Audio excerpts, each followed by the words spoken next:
one was, oh, that's a nice bumper. The third one was a German Shepherd Black Lab mix. And she was gorgeous. Gorgeous. All, black with gray, you know. Yeah, and the ears. She was adorable. They didn't pick her. They picked the yellow lab Sharpei. She was cute too, really sweet. I want to say she was like 6 or 7 months. Did you see the Sharpei? A little bit. She wasn't very wrinkly, but she was smaller than a lab. Hello friends, and welcome to another episode of the Urban Homestyling channel. It is a balmy sub-30s outside in wonderful warm North Carolina. We came here to escape the cold, didn't we? We From tried Kansas, to. you know, and it followed us. And today I'm coming out of the closet. We have an extra room. One of our boys moved out on his own, and this was his room. And when you have a small house, making the most out of the space you have is paramount, right? Yep. So we're going to take this, which already we have kind of repurposed one time, right? Mm-hmm. We took the doors off and we put some cabinets there and some, what you call those square, you know, the white thing. The cubbies? Yeah, the like bin cubbies. And that served him very well. But with COVID and everything, Mrs. Wizard on occasion needs to work from home. And while I have an office outside the house, there is no other good space in the house for that to happen, right? Mm-hmm. So we are going to transform this closet into an office closet or a closet office. I don't know. They're calling them clofices now. I don't know what they call it. I don't like that. Well, this is an unused bedroom. We could make it into a guest room, but the closet space, you know, while it's always great to have closet space, it can also be an additional room in itself. And we've done some improvements already. We've put a shelf here, which our son used very nicely. And of course, when we finish that, that will still be a storage area, right? Mm-hmm. And I put some really floating shelves here for knickknacks and things of this nature, right? Mm-hmm. Now, we have a very weird situation here. Our main water cutoff for the house is in the closet. I've never experienced that in my life, but here it is in all its glory. There it is, and the carpet is, you know, gently placed around it. Very bizarre. Very bizarre. The other thing we don't have here that we will need will be power, right? Mm-hmm. And Mrs. Wizard would not like to just have an extension cord from another power receptacle to here. So what we're going to do, we have a receptacle on the other side of this wall. Mm-hmm. So we're going to put a power here in this closet, because of course for this to be a functional office, power is important, right? Right, and we'll need a desk, and we'll need to plug in electronic-y things. Right. So Electronic. that's the technical term, electronic things. So today we're going to start the transformation. This project will be more than one episode project. Multi-episode project. Yeah, multi-episode project. And we're going to do a couple of things. We're going to remove all this, right? Yep. And we are going to install power. Mm-hmm. And we're going to paint this a different color than it is now. Mm-hmm. And that creates a visual separation because the color will be different from the rest of the space, right? Mm-hmm. And then we're going to show you in a drawing what we'll do, but let me tell you, we're going to put a big desk space here. Yep. And then we're going to put some shelving on the wall and in the little alcoves here, in both alcoves. Yeah. That will give us quite a lot of storing space, I think. Yeah, it will. It should be a lot of fun, and it will be... It's almost a 2 feet depth that this alcove goes, so that's a lot of storage space. And because there is a nice window here, this can be a very nice space that will still allow this room to be used as a guest bedroom, Mm-hmm. right? Or when we have company. So this can be like a study, guest bedroom, office, all in one small room. Mm-hmm. So we're very excited about that. Let's go in the drawing board. So let's do a quick diagram of what we need to do.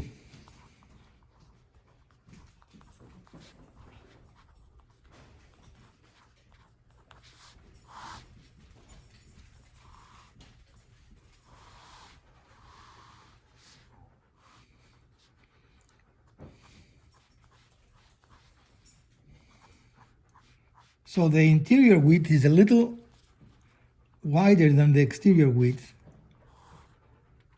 and that is represented by the dotted lines, right? And it is 11 inches. Our height inside the closet is 8 feet, right? Okay. The inside width here is 78 inches, and the inside, I'm sorry, the outside, right? That's from door jamb to door jamb. And the inside dimension is 100 inches. We have a depth of 22 inches. And I know normally we don't calculate things, but in this instance we have to measure, right? In order to make things correctly. And I believe those are all the dimensions we need, right? Okay. So then what the design we came upon looks like, these are the dimensions. At about 32 inches from the ground, we are going to have a solid top. And 32 inches is the, what you call it, the standard table length of, desk length, I guess, not table. Table height. Right, height, not length. And we have a valve here. I don't know how to draw a valve. It's the water shut-off valve for the house. So we cannot do much here. So this has to be open, right? We're not going to do anything there. But we also have the space here. And here we're going to build a removable box that is going to be used for storage. When it is not used, it will be pushed back in there and then come out, right? Okay. And then we're going to have shelving units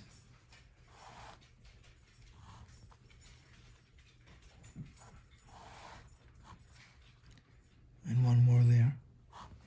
We're going to have more shelving units on the sides than the top, right?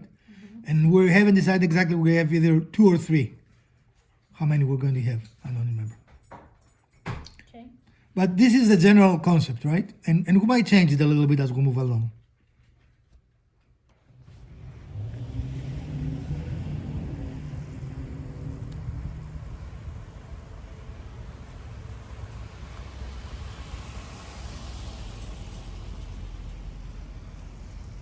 So let's talk cost, right?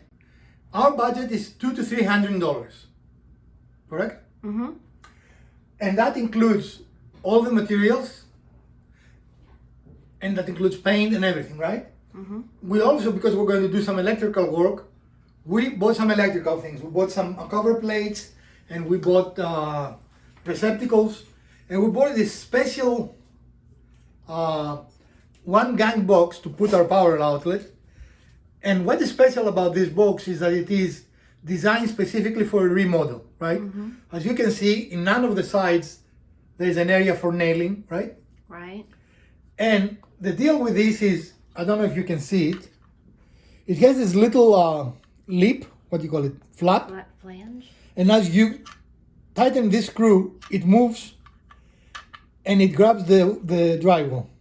Mm-hmm. And it does that in 2 spaces, here and on the opposite, on the diagonal. I know I'm rotating it along, sorry. Yeah. And that gives it a very nice, secure fit, right? Mm-hmm. So we bought 2 of those. We're going to put one somewhere there in the bottom and one on top, or not on top, above the desk. Above the desk surface, yeah. So it will give us enough power, right? And we'll also put a grommet style USB and power receptacle on the desk surface. So that would be plenty of power for this office, I think. Don't you Okay. agree? Yep. All right, so we're going to get started with the demolition first. Oh, before I do that, because this needs to be a finished place, we bought some drywall spackling. Spackling, is that the word? Spackling. And I like this because you know when it is finished, right? It turns from pink to white, and you know it's dried and you can sand it and do all the neat. But because this will be Mrs. Wizard office, she likes everything to be perfect, right? Well, So- let's back up a second. I don't expect anything to be absolutely perfect. I like them to be finished. But a couple of holes would bug you. So. Yeah, that would bug me. So we're going to make sure that we spackle every place that we can spackle, right? So we also, the finishes have to be perfect. And this is wood filler, which has the same thing. Because I'm impatient, in the past, I've been known on one occasion, right, to go a little too fast and not let filler dry, right? Mm-hmm. One occasion only, but this is a wood filler that does exactly the same thing. This changes color when it is ready to be sanded, right? So that should keep my impatient self a little bit more in check for the wood parts, right? Is that all it takes? That's all it takes. Color change? A purple to, a pink to white. Did not know that. So we're going to start by removing this track. We left it here initially when we removed the doors because we thought we might want to put the doors back, but we decided we're not going to do that, right? Especially this would be a permanent, if we sell the house, the new owners will have this office space, right? So there would be no reason. If they want to put it back, we're going to keep it in storage, but I don't see a reason for this, right? So we're going to remove it. We're going to remove all of this and we're going to show you, hopefully without doing a lot of damage to the wall, we're going to show you how we're going to do that. Mm-hmm. So here we are in our shop and we came here to get some tools so we can start the demolition, right? Mm-hmm. So here we go. And we can probably use this somewhere. As you can see, whoever did this before didn't do a very good job. See how this is not even on the wall? No. Right? And then they painted over the screws. And Yeah. everything is a mess, really. Okay. Not a good thing. So we're going to try and see if we can. Break those free even though they've been painted over. Yeah. There we go. And when you do that, you notice I'm using a very stubby, Manual screwdriver. not only manual, but it's not very thin, it's very, Right, it's a short. so I can put pressure to break the paint. Mm-hmm. And one out. This will be more of a pain in the butt because it's of course on an angle. But it comes off. It does come off. And to a testimony of whoever did this before that didn't know what they were doing, they've used finish nails here, which have no hold. You see that head? There is no head. Yeah. You see that head? There is no head. You see that end, I mean. Yeah. You see that? That's a finish nail. Yeah. You don't use a finish nail for this application, but hopefully we work to our advantage and we'll be able to easier. Yeah. But we found a lot of that in this property since you bought it, that Yeah, the previous owner was not very knowledgeable a about DIY. DIY stuff, yeah. He basically just used whatever he had laying around. Yep. And the things that make our life difficult is when he used interior screws for exterior applications, because that makes it very difficult to do anything. So we are going to repeat this here, and we'll show you the next steps. Okay, so we have a drop cloth we're trying to put down to protect the carpet a little bit. Because Mrs. Wizard. Because I don't want to have to pay for more carpet. This project is not inexpensive. It's much cheaper than having a contractor do it, and will do a better job, and I'm very thankful for that. But I don't want to pay for brand new carpet on top of it. This carpet's in good shape, so we want to preserve it. And where did you find this beautiful membrane thing? I found it in one of our handy dandy storage sheds. Do you know how many of those will we use when we take the popcorn ceiling off? Do you remember how many we used when we painted this house? No, A did lot. we use any? We used a lot, thank you. All right, we are going to use some pry bars to lift this, and we don't want to damage our wall. So we're going to use this piece of flooring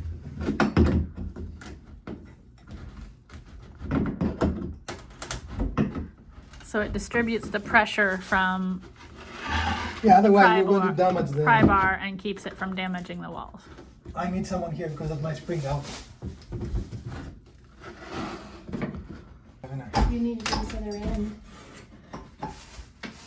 Can you pull it? I'm not sure. You want the... I cannot. Okay. Here, switch places. We brought two sizes, and it's a good thing we did because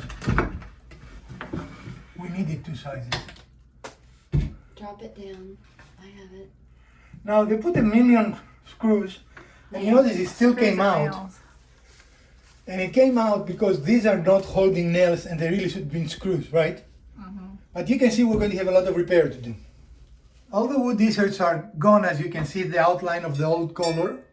Now, if you're in a situation that they've used nails, right, not finished nails, you might need to use a reciprocating tool to cut the nails off. If using the trick we showed you with a piece of wood does not work, because you can damage the drywall and can really cause all kinds of issues with that, right? Now, we see a lot of, I don't know if you want to come here. It's paint drip. Right, a lot of paint drip and things that will not allow us to do a good job. So I'm going to get a spatula and we're going to remove that, right? That will be very exciting. We'll show you that too. The spatula, here it is. And simply what we want to do now is make sure that there is no, what you will call it, that the surface is flat, right? Yeah. I'm starting before the drip or whatever this is, and doing an up and down motion, right? Again, non-glamorous, but necessary. We will go and finish all this. Another necessary but not fun job is to remove all the nails. Any that remained after.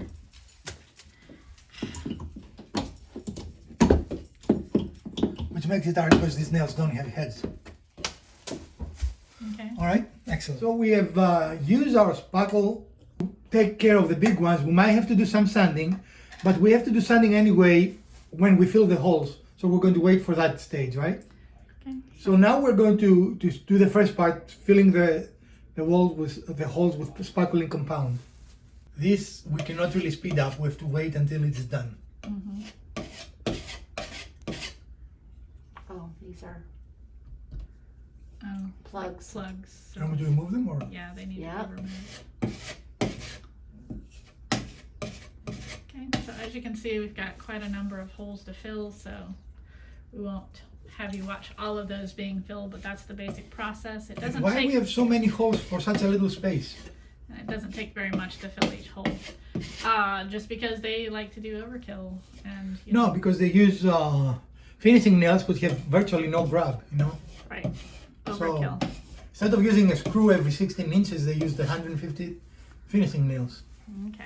And this is our newest, not newest, what do you want to go? The last one we The did. most recent application. And as you can see, here they've all dried, they're ready for sanding, right? And here they are drying, you see that it's not as bright. And here they already have dried, so it is very nice to know. In fact, Mrs. Wizard thought she missed some because they dried so quickly, right? Now we're going to do a second one with thicker coverage, otherwise this will bubble. you know. Okay. Okay. So anyway, so we wanted to show you what we took out of the wall. We didn't show you the process. It is really a pain in the you know what, right? But this is what happens to those cheap anchors. They go in and when they screws into them, they open and wedge themselves into the drywall, right? And that's what holds it in place. Correct. That makes it hard to remove. And while we didn't do damage to the drywall, that has the potential to damage the drywall, right? So we just wanted to show you this, and we use a combination of what? A screwdriver, flathead screwdriver, and a pry bar. And basically went around the entire circumference of that little opening with the flathead screwdriver to kind of raise it a little bit.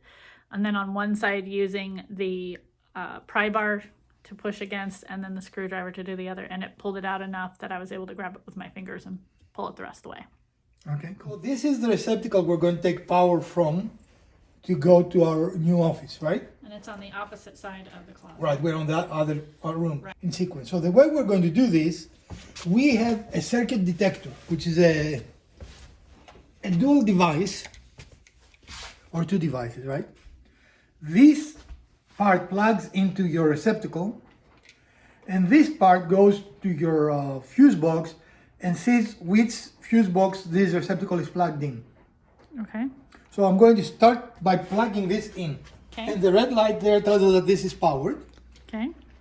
Now we're going to go to our fuse box and we are going to see if we can find the circuit. All right, and here we are in our fuse box. And some of you might remember we made this cover because this area was very, very ugly when we first bought the house. So we made this cover, which is magnetic.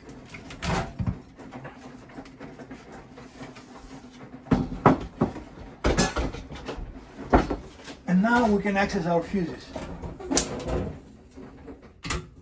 All right. All right, here we go. That's weird. What? That was the learning process, right? And there is our circuit. As you can see, it only lights there. Right.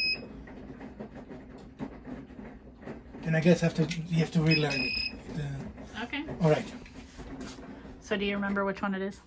It's this one, right? Should I do it again? Yeah, do it again.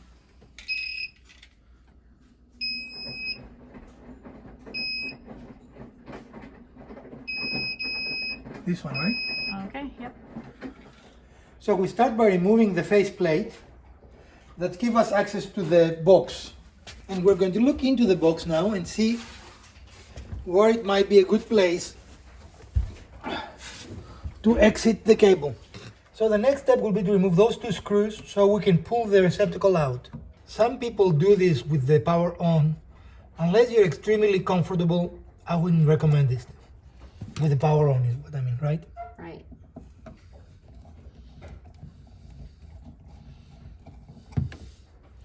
All right, let us remove the screw and we'll be back with you.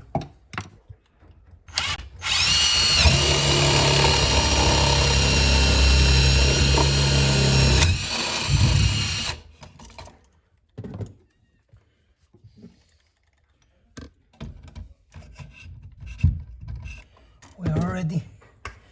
So we're looking for where the bit has come through the wall, and it's very tiny, so it only came through a tiny bit, but that's okay because we wanted to make sure that we knew about where the box was so that we can make a hole on this side of the wall. And it's good that it didn't come all the way through, but at least we know the general location of where it is.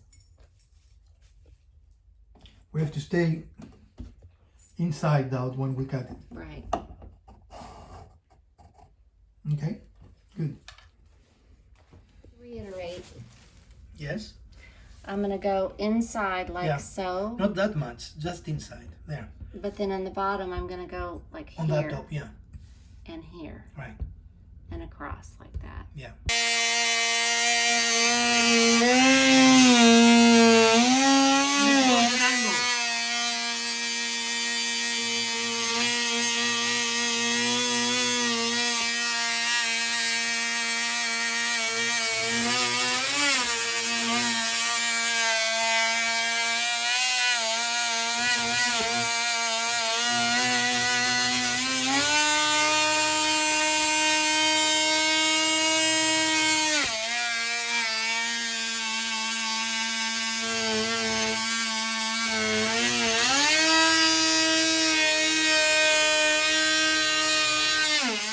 You're too close, I think it is.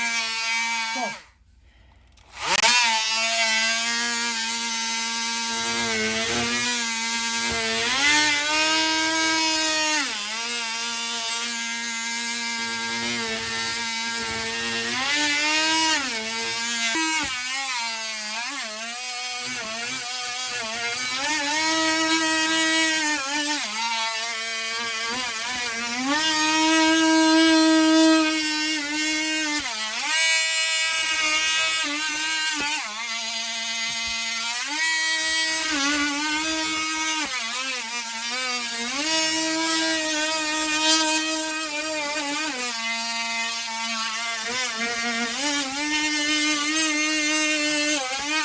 Stop it and put it in and see where it. Put that blade in and see where it's not through.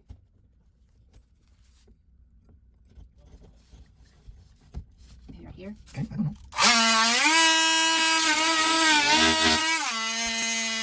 So we made two openings because we want one receptacle above our desk and one below our desk, right? Mm-hmm. And now we have the glossary that we can paint the wall before we even put the receptacles in. Right. So we don't have to worry about that at all. Mm-hmm. All right, so the process is we're going to put a cable connecting this to that, and then this is next to our other receptacle on the other side, and we simply run a cable from that live circuit to this, so both of them will be live. Mm-hmm. Now, a warning in that, because of how we did this, we are not going to put any heavy amps through this, right? Through this system, because in essence we took one receptacle and made three out of it. Right. But computers and lights will never overcharge this, and we're putting the correct ROMX. So we're putting a 15 amp cable. The load that we will put here will never overtax this, right? Mm-hmm. And it's definitely better than using extension cords. Right. This is a much better quality, much better solution, and there will be no cords draped through the system here. Right. All right, excellent. So the next step in our adventure here will be to do a little bit of sanding. As you can see, there is no pink on the wall, which means that our compound is completely dry. Mm-hmm. All right.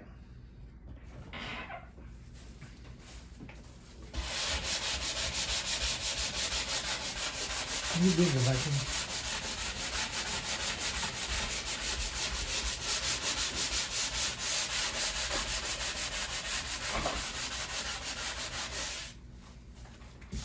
So we're going to also have a piece that go next to Mrs. Wizard with a vacuum, since we're indoors, to minimize the amount of, what we call this? Dust. The dust that is going to be falling around the house.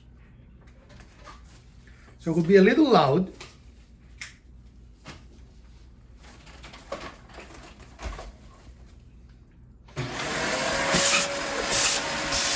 Now,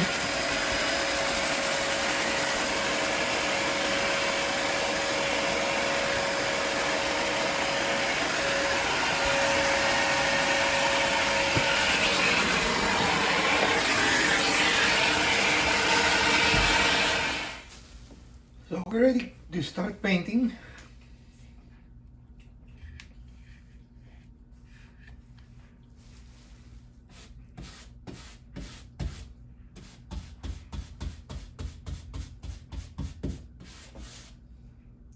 Again, the color is not relevant here, right?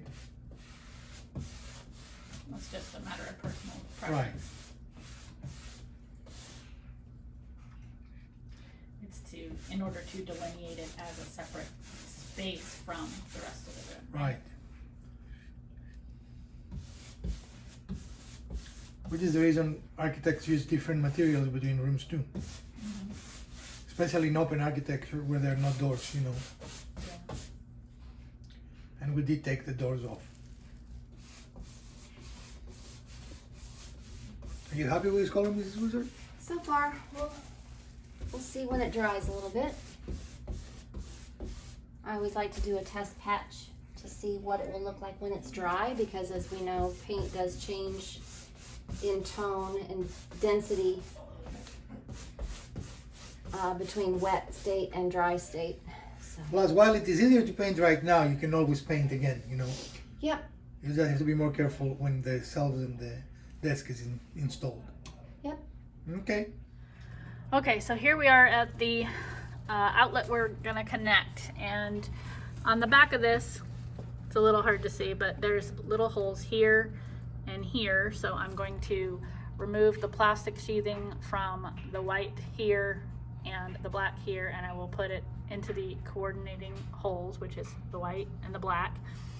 I'm also going to take the ground and cut that, and we're going to use a Wago to actually connect everything. So this. And now you're going to have to push all of them back in. Okay. Gently and. Yeah, take that. Yeah, and do you have a flat screwdriver? No. Right sure there? Don't. Where? I'm asking you. It was there. I don't know. I don't see it.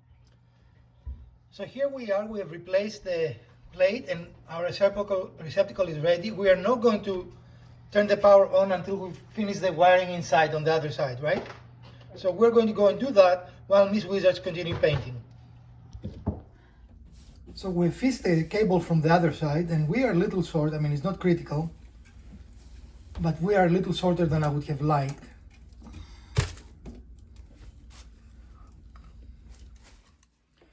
So we have brought the live power in the box, and then we moved another piece of Romex from that box Set it up through there to there. up. So we're going to now remove the seating and get them ready.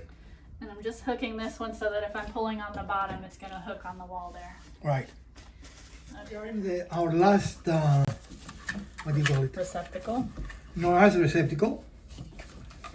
And the process is the same for all of them, so we're just...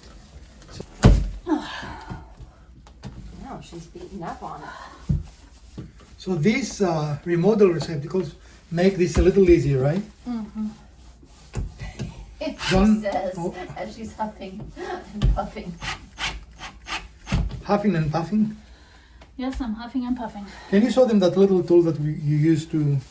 This one. Yeah, this is a great little tool to break the sheathing of the cables, right? Get off this. So it has a blade in there, as you can see. Has blades on this side as well, but this one you feed over the sheathing and then it slices through there. And it is much safer. You cannot cut Yeah. yourself, you know. Yeah, better And than... the other side is actually, you can use it to for the cables. Yep, okay. All right, so we're going to take the seating of those last two cables. Oh yeah, the Have really Wagos. simplified this process. Wagos are great. Of course, we haven't tested it yet, but details, right? Details. So far, they're great. Well, they make the connections easier. For Now, sure. do we have it all done correctly, right? Okay. Why is it doing that? Like this should be the real easy screw to screw in. There are occasions that it is better to use the manual part, right? Yeah, I mean, you could tell I was trying to go real easy with the power tool there. Yeah, it was just really, really tight. That's what she said. Or that's what. I was that's going to what say he that's said. what he said, not she said. Okay. I guess she could say it, but that's usually a he thing. Okay. Hey now, All right. What? family channel.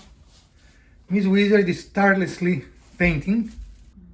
Now we need to make a note in our fuse box that this circuit, even though it is in a different room, is actually on the circuit that controls the living room, right? Dining room. Dining room, sorry. And when you do something like that, do note it. So you will not have someone mistakenly think a circuit is off when it is not, right? Right. Excellent. So our job was much easier because we had some specialized equipment that, while I don't say everyone should have, if you plan to do your own electrical work in order to keep safe and do things in a faster way, I strongly recommend that you have a circuit tracer, right? Mm-hmm. Brands are not important. In fact, this is called high tech, which means it's low tech, right? It's like a non-brand thing. Yeah, It's not a Bose or a Hitachi or anything like but that. it did the job. It does the job, and the neat thing about that is you don't really need to know anything, right? Mm-hmm.